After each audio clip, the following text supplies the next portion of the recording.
کے طریقے سے ترجمہ نہ کریں بلکہ یہ کہیں گے پوری والی کوشش کی. کون سی کوشش کی؟ کامل کوشش کی. کل الجد. تو یہ طریقے کی وہ ہو گئی نوعیت بیان ہو رہی اس میں. جد طالبو کل الجد. کون سی کوشش کی؟ آدھی ادھوری نہیں، پوری کوشش کی طالب علم نے. یا دوسری مثال ہے بعض والی. مالا بعض المیل. اس نے رغبت پیدا کی. مالا یعنی تمایل سے بنا ہے. تمایل یعنی رغبت پیدا کرنا، ادھر میل، تمایل یعنی ادھر رجحان پیدا کرنا. عربی میں مال کے معنی ہوتے ہیں، میل کے معنی ہوتے ہیں رغبت پیدا کرنے، کسی چیز طرف رجحان حاصل کرنا، توجہ کرنا. تو مالا بعد المیل، اس نے یعنی اس طریقے سے رہے گا مالا مالن بعد المیل. مالا مالن. تو یہ مالن جو تھا مالا مائلن، مالا مالن، مالن جو ہوتا میل سے جو مصدر نکلتا مالا میلن، اس کی نیابت کیا ہے اس نے بعد المیل نے. مالا میلن مالا میلن بعد المیل. تو میلن جو مصدر آتا وہ اگر ذکر ہوتا تو ہم اس کو مفعول مطلق کہتے ہیں، مگر اسے جو بعض المیل ہو گیا ہے یعنی بعض آ کے مضاف ہو گیا ہے میل کی طرف، تو اب یہ جو ہے وہ مفعول مطلق نہیں کہلائے گا بلکہ اصطلاحاً اس کو کیا کہا جائے گا؟ بتائیے پھر سے. احسان، نائب مفعول مطلق. ہو اس کے بعد آ جائیے العدد والآلت، الآلت المعہودۃ لفعلہ. اور اس مفعول مطلق کے مبین کی نیابت کیا کرتا ہے؟ ایک تو بتایا کل اور بعض، اور دوسرے کیا کرتا ہے اس کی نیابت؟ اس کی نیابت کرتا ہے عدد یا اعلیٰ. اعلیٰ نہیں، اعلیٰ کہتے ہیں وسیلے کو، وسیلہ کار جس کے ذریعے سے کوئی کام انجام پائے اسے اعلیٰ کہتے ہیں. آپ نے سنا ہوگا منشار وغیرہ، کلہاڑی وغیرہ، ہے نا؟ تو جس کے ذریعے سے کوئی کام انجام پاتا ہے اسے اعلیٰ کہتے ہیں. کیا آپ کی طرف سے کچھ سوال آ رہا ہے کیا؟ ایک منٹ میں دیکھوں کیا اس میں کیا لکھا تھا. ہاں اس میں اعلیٰ. احسن، اس میں اعلیٰ. تو یا عدد نیابت کرے یا اس میں اعلیٰ نیابت کرے. وہ اس میں اعلیٰ کہ جو معروف و مشہور ہو. معہودہ کے معنی کیا ہیں؟ معروف و مشہور. اس کام کو انجام دینے کے لیے، اس مصدر کو انجام دینے کے لیے جس مصدر کی یہ نیابت کر رہا ہے کوئی اعلیٰ مشہور ہو، وہ اعلیٰ نیابت کرے اس مصدر کی. ابھی مثال سے بات واضح ہو جائے گی، گھبرائیے گا نہیں. تو معہودہ یعنی معروفہ یا مشہورہ، لفعلہ یعنی اس کو انجام دینے کے لیے، اس مصدر کو، وہ مصدر کے جس کی یہ نیابت کر رہا ہے یہ اعلیٰ. اس میں اعلیٰ، بلکہ اس میں اعلیٰ نہیں کہیں گے، اعلیٰ ہی کہیں گے یہاں پر. وسیلہ، ذریعہ، جیسے تیر ہوتا ہے، نیزہ ہوتا ہے، کلہاڑی ہوتی ہے، ٹھیک ہے، یہ اعلیٰ کہلاتے ہیں، کسی کام کو انجام دینے کا وسیلہ. تو یہ اعلیٰ نیابت کرے کہ جو معروف اور مشہور اسی فعل کو یعنی اسی مصدر کو انجام دینے کے لیے، اس فعل کو انجام دینے کے لیے. مثال دیکھیے گا العدد والآلۃ المعہودۃ لفعلہ. نیابت کرے مفعول مطلق کے نوعی کی عدد اور وہ اعلیٰ کہ جو اس فعل کو انجام دینے کے لیے معروف ہے، مشہور ہے. جیسے جلد المجرم 50 جلدتن، یہ عدد والی مثال ہے. جلد المجرم یعنی کوڑے مارے گئے، مجرم کو کتنے کوڑے مارے گئے؟ 50 جلدتن، 50 کوڑے مارے گئے. وہ اصل میں ایسے تھا جلد المجرم جلدن 50. ٹھیک ہے، جلد المجرم جلدن 50 جلدن ایسے تھا. لیکن یہ 50 جلدتن جو آ گیا، یہ اس نے جلدن کی کیا کی ہے؟ نیابت کی ہے. یعنی کوڑے مارے گئے. اب کوڑا مبہم میں کتنا کوڑا مارا گیا تو اس کو بیان کر رہا ہے یہ 50 جلدتن آ کر کے واضح کر رہا ہے. مبین اسی کو کہنا جو بیان کرے. تو یہ 50 جلدتن یہ نیابت کر رہا ہے جلدن کی. اگر صرف جلدن ہوتا جلد المجرمو جلدن 50 جلدن تو آپ اس کو کہتے ہیں جلدن کو کہ یہ مفعول مطلق ہے, مفعول مطلق نوعی, یا مفعول مطلق مبین کہیں, نوعی نہ کہیں, نوعی کہیں یعنی. اور اگر یہاں پر جلدن ہٹا کر کے آپ نے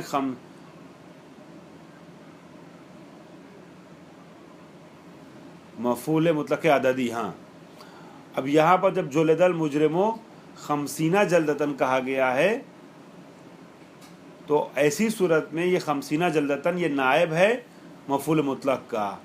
تو ایک مثال تو عدد کی ہو گئی, یہ یہاں عدد کہا ہے انہوں نے نا, ان کے اس سے بھی پتہ چل رہا ہے عبارت سے بھی. سب سے پہلے عدد ذکر کیا ہے. اب اس کے بعد آ رہا ہے آلے والا نمونہ, آلے والی مثال آ رہی ہے. وَطَعَنْتُهُ رُمْحًا, رمحن کہتے ہیں نیزے کو, الرمح یعنی نیزہ بھالا, اور طعنتُهُ نے میں نے اس کو مارا, ختم کیا, اس پہ حملہ کیا. طعنتُهُ نے میں نے اس کو مارا, میں نے اس کو زدن بہو بنیزے, زدم بہو بنیزے, بنیزے زدم. تو نیزہ جو ہے وہ آلہ ہے, وسیلہ ضرب ہے, وسیلہ طعن ہے. طعن یعنی مارنا, اور رمحن یعنی نیزہ. اور نیزہ کیا آلہ ہے کہ نہیں ہے؟ اور وہ آلہ ہے کہ جو مارنے کے لیے مشہور و معروف ہے, مارنے کے لیے مشہور ہے.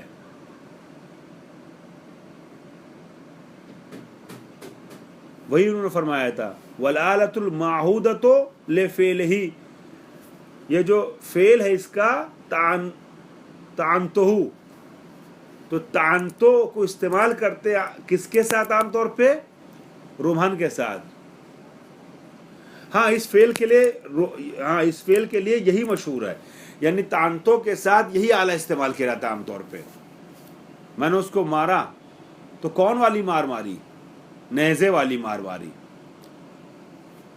وہی فرما رہے ہیں کہ الآلہ وہ آلہ کہ المعہودہ کہ جو معہود ہو, یعنی ذہن میں ہو, یعنی معروف ہو, مشہور ہو, یعنی اس آلے کو سننے کے بعد دماغ فوراً جائے کس کی طرف؟ لفعلہ, اس فعل کو انجام دینے کی طرف, کہ وہ والا فعل جو اسی آلے سے اپنا انجام دیا جاتا ہے. یعنی طعن جو ہوتا ہے, طعن جو ہے عام طور پہ کہے سے ہوتا ہے؟ نیزے سے ہوتا ہے.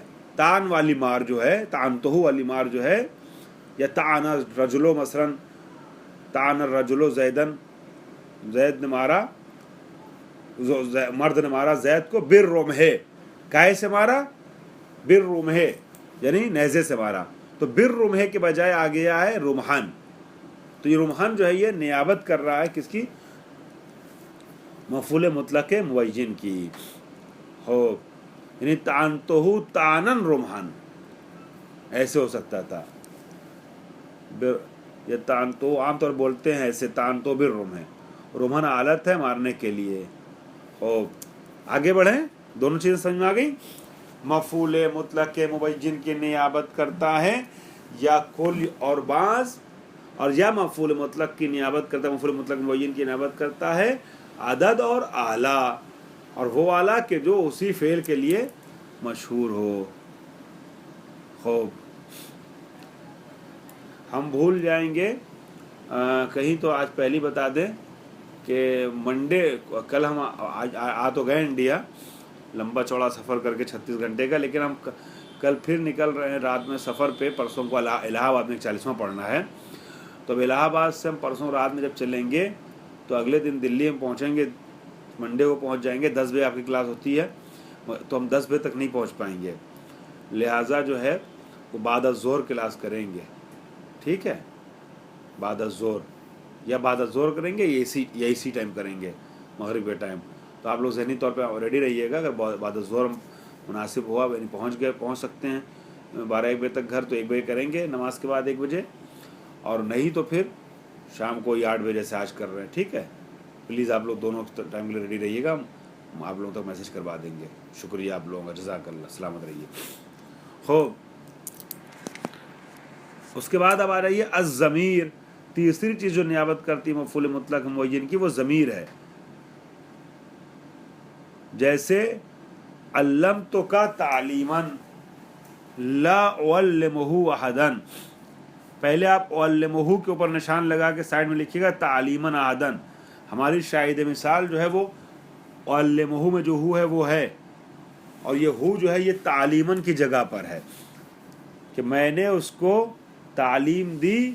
لا اعلمہ احدن یعنی اس ایسی تعلیم دی کہ اس کو کوئی بھی ایسی تعلیم نہیں دیتا. علمتو کا میں نے تمہیں ایسا پڑھایا کہ جیسا کوئی نہ پڑھاتا. لا اعلمہ کی ضمیر مصدر کی طرف پڑھ رہی تعلیماً کی طرف. تو یہ تعلیماً جو مصدر تھا نا ہوتا اعلمہ کا، اس کی نیابت کیا ہے ہو نے. علمتو کا تعلیماً میں نے تمہیں تعلیم دی. کون سی تعلیم؟ لا اعلم تعلیماً احدان یعنی لا اعلمہ ایسی تعلیم کہ جیسی تعلیم کوئی نہ دیتا، یعنی سب سے بیسٹ تعلیم تم کو دی ہے میں نے. تو یہ ہو جو ہے وہ نائب ہے کس کا بتائیے جلدی سے؟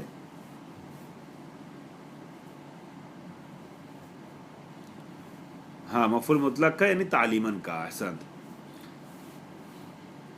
خواہش بتائیے.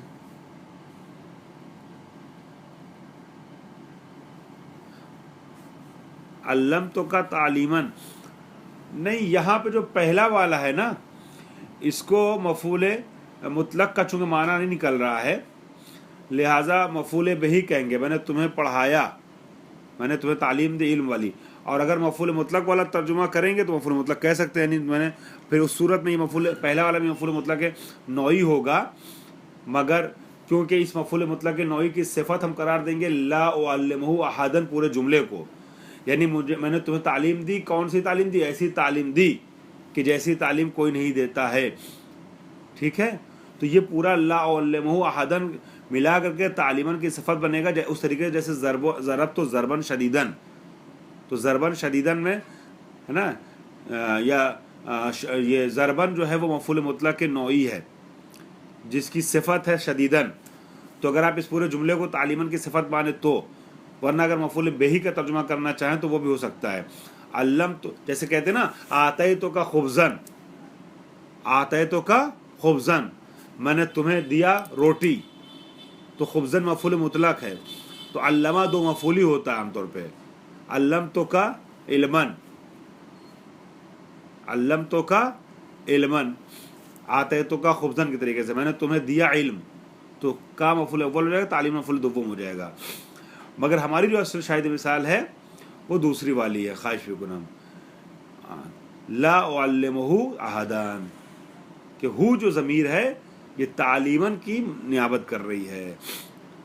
خوب، یہ تو آپ کا ایک الگ سے ایک سوال تھا، اچھا کہ آپ نے سوال کیا، لیکن جو اصل مطلب ہے وہ واضح ہو گیا نا سب کے لیے کہ ضمیر نے نیابت کی ہے. اصل مطلب واضح ہے. خوب، خواہش ہوں. چلیں اب آگے بڑھتے ہیں. چوتھی چیز جو نیابت کرتی ہے مفعول مطلق مبین کی وہ صفت ہے. یہ بہت آسان ہے، اس کا ترجمہ کر کے میں آگے بڑھ رہا ہوں. جیسے خاطبتہ احسن خطاب، میں نے اسے خطاب کیا بہترین خطاب. میں نے اسے خطاب کیا. کون سا خطاب؟ خاطبتہ خطابا نہیں ہے. اگر یہ ہوتا خاطبتہ خطابا حسنا تو اسے کیا کہا جاتا؟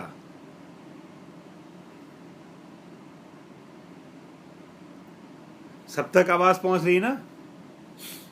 احسن، مفعول مطلق ہو جاتا.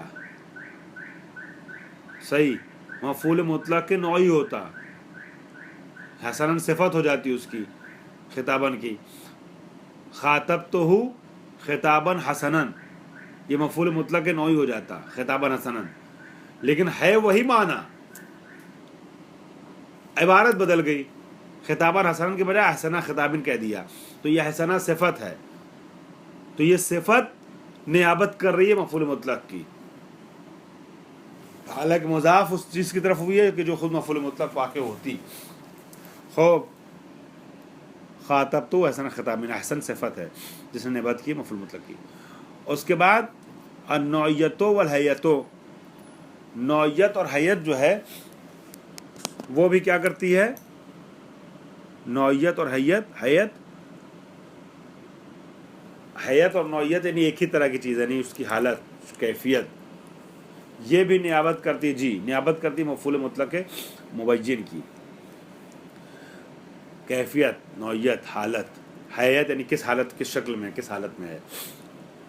نوعیت اور حیت بھی نیابت کرتی. جیسے الکافر یموت الکافر میتۃ سوء ویعیش المؤمن عیشۃ راضیۃ. یہ میتۃ سوء جو ہے یہ نوعیت بیان کر رہی ہے کافر کے موت کی، یہ کس طریقے کی اسے موت آتی ہے. یموت الکافر، کافر موت آتی کافر کو، یا کافر مرتا ہے، کون سی موت مرتا ہے؟ میتۃ سوء، بری موت مرتا ہے. تو میتۃ سوء جو ہے اس نوعیت نے نیابت کی ہے مفعول مطلق نوعی کی. حالانکہ یہ تو وہی چیز ہو گئی، سیم ہی ہے لگ بھگ. مفعول مطلق یہ بھی نوعی تو ہے، یموتو میتتن سوئن یا میتۃ سوئن. یا دوسری والی مثال ہے یعیش المؤمن عیشۃ راضیۃ. مومن جو ہے وہ زندگی گزارتا ہے، کس حالت میں زندگی گزارتا ہے؟ یہ حیت ہے. کس حالت میں زندگی گزارتا ہے؟ عیشۃ راضیۃ، راضی زندگی گزارتا ہے، راضی حالت میں. تو پہلی مثال نوعیت کی ہو گئی، دوسری مثال حیت کی ہو گئی. نوعیت اور حیت یہ نیابت کرتی ہے کس چیز کی؟ مفعول مطلق مبین کی. اس کے بعد پھر فرما رہے ہیں اس کے اوپر، نوعیت اور حیت کے اوپر مجھے کچھ بیان کرنا ہے، لیکن اب آج نہیں بیان کر پا رہا ہوں، اس سے چھوڑ کے آگے بڑھ رہا ہوں. انشاءاللہ منڈے کو یاد رہا تو اس کے سلسلے میں ایک بات کہنی عرض کروں گا. الاشارہ، اس میں اشارہ نیابت کرتا ہے مفعول مطلق نوعی کی. جیسے اکرمتہ، میں نے اس کا احترام کیا. میں کون والا احترام؟ وہ والا احترام کیا. ذالک الاکرام، میں نے اس کا احترام کیا، وہ والا اکرام، وہ والا جو تم احترام کرتے ہو، وہی والا احترام. یعنی بہت قاعدے سے، اچھے طریقے سے کھلا پلا کے عزت کے ساتھ رخصت کیا مہمان کو. اکرمتہ ذالک الاکرام، میں نے اس کا احترام کیا، ویسا والا احترام. تو ویسا والا جو طریقے کی نوعیت کو بیان کر رہا ہے اس میں اشارہ. تو اس میں اشارہ جو ہے وہ ہے مطلب اکرامن جیدن، اکرمتہ اکرامن جیدن کی نیابت کر رہا ہے. ذالک الاکرام، یہ ذالکہ بتا رہا ہے کہ اچھا والا احترام. یہ اس ٹائپ کا کوئی لفظ رکھنا پڑے گا دماغ میں. تو ذالکہ نائب ہے مفعول مطلق نوعی کا. اگر ذالکہ کی جگہ پہ ہم رکھنا چاہیں تو کیسے رکھیں گے؟ اکرمتہ اکرامن جیدن، میں نے اس کا احترام کیا، بہت اچھا والا احترام. ٹھیک ہے، مگر وہاں پر اکرمتہ اکرامن جیدن ہوتا تو مفعول مطلق ہو جاتا، وہ نہیں ہے. ذالک الاکرام ہے تو یہ نائب از مفعول مطلق ہے. ما اور ایو بھی نیابت کرتے ہیں. اس میں تھوڑا وقت لگے گا سمجھانے میں، اس لیے اس کو یہیں روک رہا ہوں. ٹھیک ہے، اب چونکہ طبیعت ٹھیک نہیں میری، لمبا سفر تھا، ایک دم وہ تاری میرے اوپر کیفیت جیٹ لیگ والی. جیٹ لیگ کہتے ہیں اس چیز کو جس میں انسان رات اور دن جب بالکل الگ ہو اور ایک جگہ سے دوسری جگہ جائے، تو عادت پڑی ہوئی تھی وہاں کے حساب سے سونے جاگنے کی، پھر یہاں کے حساب سے سونے جاگنے میں ایڈجسٹ کرنے میں ٹائم لگتا ہے. پھر وہ جو سفر کی تھکان وغیرہ ہوتی ہے اس کی وجہ سے دماغ ایک دم بوجھل رہتا ہے اور بہت سی چیزیں سمجھ میں نہیں آتی انسان کو. تو دھیرے دھیرے دو دن 3 دن 4 دن، کسی کو ہفتہ 10 دن لگ جاتا ہے جیٹ لیگ ختم ہونے میں. جیسے بھی میں نماز پڑھانے گیا تھا تو آپ سمجھ لیے کہ میں نے صرف مغرب کی نماز پڑھائی، عشاء کی نماز پڑھائی ہے، بیچ میں نافلے بھر بیٹھا رہا، چونکہ مجھے لگ رہا تھا میں گر نہ جاؤں، مجھے بے ہوش نہ ہو جاؤں. ایسی کیفیت تھی، آنکھیں بند ہوئی جا رہی تھیں. تو میں بس واجب نمازیں پڑھائی ہیں جماعت میں اور چلا آیا ہوں.